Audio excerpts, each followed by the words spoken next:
আজকে তোমাদের সাথে খুবই মজাদার একটা বাচ্চাদের ইভিনিং স্ন্যাক্সের রেসিপি শেয়ার করব, কিন্তু তার আগে তোমাদের সবাইকে মামেন মাঞ্চকিনে অনেক অনেক স্বাগত। আশা করি সবাই তোমরা খুব ভালো আছো আর আমাদের ছোট্ট সোনামণিরাও নিশ্চয়ই খুব ভালো আছে।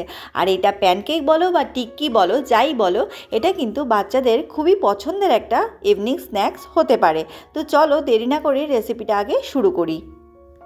রেসিপিটা শুরু করার জন্য প্রথমেই আমি কেটে নেব মিষ্টি আলু, তার সাথে একটা আলু আর পেঁয়াজ। তো প্রথমে আমি মিষ্টি আলুটাকে খুব ভালো করে ছাড়িয়ে নেব।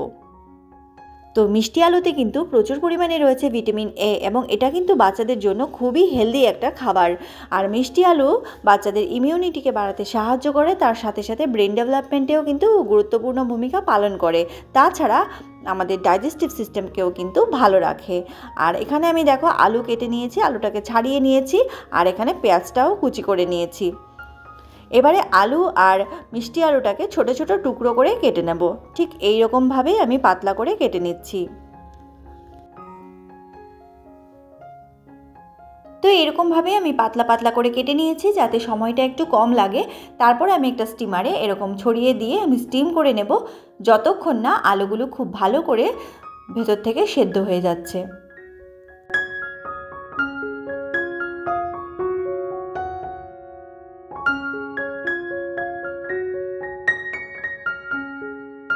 তো এইখানে যতক্ষণ আলুগুলো সেদ্ধ হচ্ছে ওই টাইমে আমি কিছু ধনে পাতা নিয়ে খুব ভালো করে এগুলোকে কুচি করে নেব।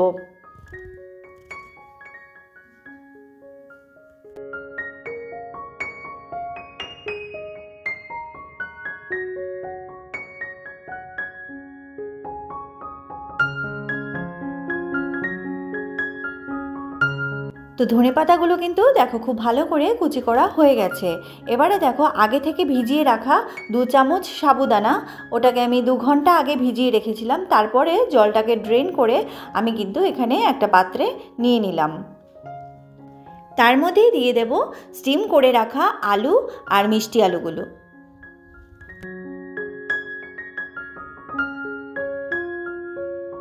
তারপরে দেখো আমি এখানে দিয়ে দিচ্ছি কুচিয়ে রাখা পেঁয়াজ। পেঁয়াজ দেওয়ার পরে আমি এখানে অ্যাড করে দিলাম ধনেপাতা কুচি। ধনেপাতা কুচি দিয়ে দেওয়ার পরে আমি দিয়ে দিচ্ছি এখানে সামান্য একটুখানি নুন। যেহেতু আমার বেবি 1 বছরের ওপরে, সেই জন্য আমি এখানে নুনটা ইউজ করছি। আর এখানে দিয়ে দিচ্ছি 1 পিঞ্চ মতো গোলমরিচের গুঁড়ো, সঙ্গে 1/2 টিস্পুন মতো ধনে গুঁড়ো দিয়ে খুব ভালো করে সমস্ত কিছু একসাথে মিশিয়ে নেব। আর এই রেসিপিটা কিন্তু তোমরা 1 বছরের নিচে বেবিদের জন্য বানাতে পারো, তবে সেক্ষেত্রে নুনটাকে স্কিপ করে দিতে পারো। আর সঙ্গে গোলমরিচের গুঁড়োটা বুঝে তোমরা ইউজ করতে পারো, বেবিরা ঝাল কতটা কি খায় সেটা বুঝে। তাহলে যে সমস্ত বেবিরা নিজের হাতে খাওয়া শিখছে ওরাও কিন্তু এটা নিজের হাতে ধরে ধরে একটু একটু করে খেতে পারবে। তো সমস্ত কিছু একসাথে মেখে নেওয়ার পরে একটা প্যানে 1 চামচ মতো বাটার ব্রাশ করে নিয়ে আমি তার মধ্যে গোল গোল আকারে টিক্কির শেপে আমি এগুলো ভালো করে ভেজে নেব।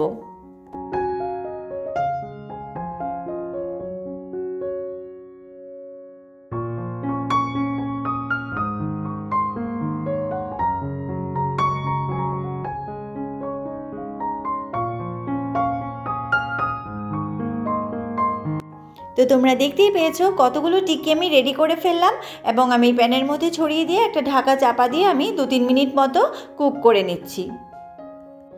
এবারে 2-3 মিনিট কুক হওয়ার পরে আমি ঢাকনা তুলে সমস্ত টিক্কিগুলো একবার করে উল্টে দিচ্ছি।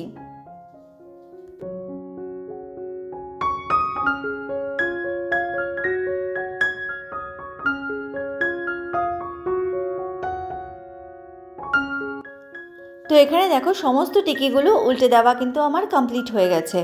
এবারে আবারও ঢাকাটা চাপা দিয়ে 3 মিনিট মতন রেখে দেব, তাহলে বোথ সাইড খুব ভালো করে ফ্রাই হয়ে যাবে।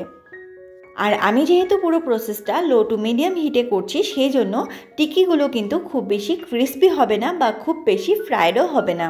আর টিক্কিগুলো যেহেতু লো টু মিডিয়াম হিটে করা হচ্ছে, সেই জন্য কিন্তু সাবুদানাগুলো খুব ভালো করে সেদ্ধ হয়ে একদম ভেতর থেকে একটা ক্রিমি টেক্সচার হয়ে যাবে। সেটা কিন্তু বাচ্চাদের অনেক বেশি ভালো লাগবে খেতে।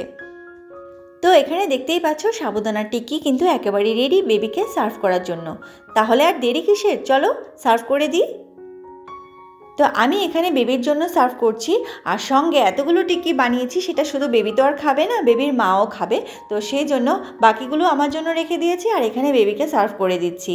আর আমার বেবিকে আমি দইয়ের সাথে সার্ভ করেছি, তোমরা চাইলে কিন্তু সসের সাথেও সার্ভ করতে পারো, তবে অবশ্যই হোমমেড সস দিলে সেটা বেটার, কারণ এমনি সসে প্রচুর পরিমাণে নুন থাকে, তো সেটা বেবিদের জন্য কিন্তু খুব বেশি হেলদি নয়। তবে কেমন লাগলো রেসিপিটা অবশ্যই কিন্তু তোমরা জানাবে, আর যদি ভালো লেগে থাকে অন্তত একটা লাইক করে দেবে। আর এরকম আরও অনেক নতুন নতুন রেসিপি পেতে মাম এন্ড মাঞ্চকিনকে সাবস্ক্রাইব করে পাশে থাকা বেল আইকনটিকে ক্লিক করে মাম এন্ড মাঞ্চকিনের সঙ্গে থেকো। সমস্ত আপডেট তোমাদের কাছে তাহলে সবার আগে পৌঁছে যাবে। তাহলে দেখা হচ্ছে নেক্সট কোনো ভিডিওতে। ততক্ষণ তোমরা ভালো থেকো, সুস্থ থেকো। টাটা।